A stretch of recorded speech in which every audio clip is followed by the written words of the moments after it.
Education is the key to unlock the golden door of freedom.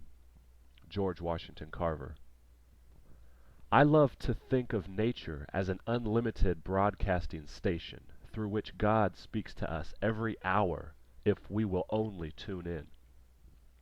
George Washington Carver. Now, George was born of slave parents on July 12, 1864, in Diamond Grove, Missouri. As a sickly child at birth, he would remain frail for most of his childhood. Now, because he was so small, George was not suited for work in the fields, but he did have a great interest in plants and wanted to learn more about them. On the farm, George fell in love with plants and Mother Nature. He had his own little garden in the nearby woods where he would actually talk to the plants. He soon earned the nickname the Plant Doctor and was producing his own medicines right on the farm. Now, George was denied admission to Highland University because of his race, but he did get accepted into Simpson College in Indianola, Iowa in 1890. He became well respected for his artistic talent. Carver's interests, however, lay more in science, and he transferred from Simpson to Iowa Agricultural College. He distinguished himself so much that upon graduation in 1894, he was offered a position on the school's faculty and was the first black person to have that honor. Carver was allowed great freedom in working in agriculture and botany in the university's greenhouses. In 1896, he received his master's degree in agriculture, and in 1897 discovered two funguses that would be named after him. And later that year, Booker T. Washington, founder of the Tuskegee Institute, convinced Carver to come south and serve as the school's director of agriculture. At Tuskegee, Carver developed his crop rotation method, which alternated things like peanuts and peas with cotton, which depletes soil of its nutrients. And following Carver's lead, Southern farmers soon began planting peanuts one year and cotton the next. While many of the peanuts were used to feed livestock, large surpluses quickly developed. The farmers were ecstatic with the tremendous quality of cotton and tobacco they grew later, but quickly grew angry because the amount of peanuts they harvested were too plentiful and began to rot in overflowing warehouses. Within a week, Carver had experimented with and devised dozens of uses for the peanut, including milk and cheese. And in later years, he would produce more than 300 products that could be developed from the lowly peanut, including ink, facial cream, shampoo, and soap. Suddenly, the same farmers who cursed him now found a new industry had sprung up that could use their surplus peanuts. Next, Carver looked at ways of utilizing the sweet potato and was able to develop more than 115 products from it, including flour, starch, and synthetic rubber. Carver did not stop with these discoveries. From the inexpensive pecan, he developed more than 75 products.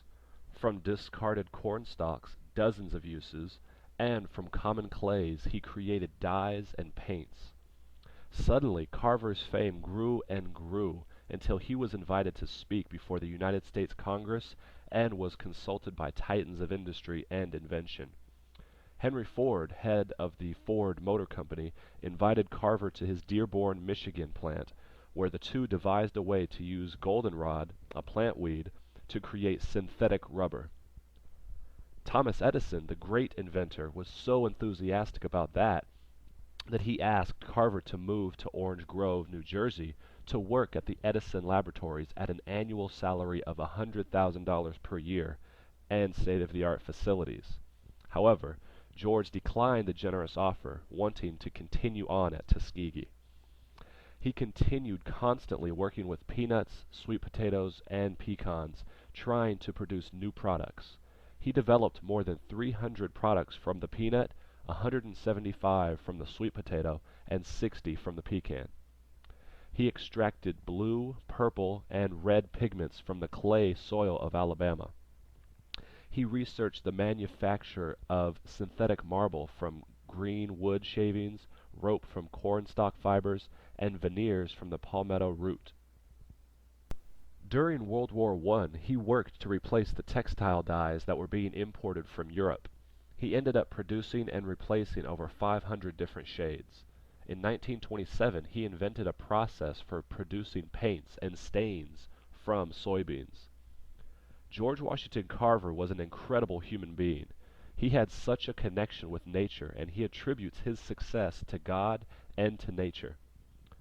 Now, George Washington Carver is a great example of creativity and connection to a higher power. With that connection, we can all create anything we choose. Now, it is important to remember the incredible inventions and innovations of Mr. George Washington Carver when it comes time for us to get creative and manifest that which we want for ourselves and the people around us.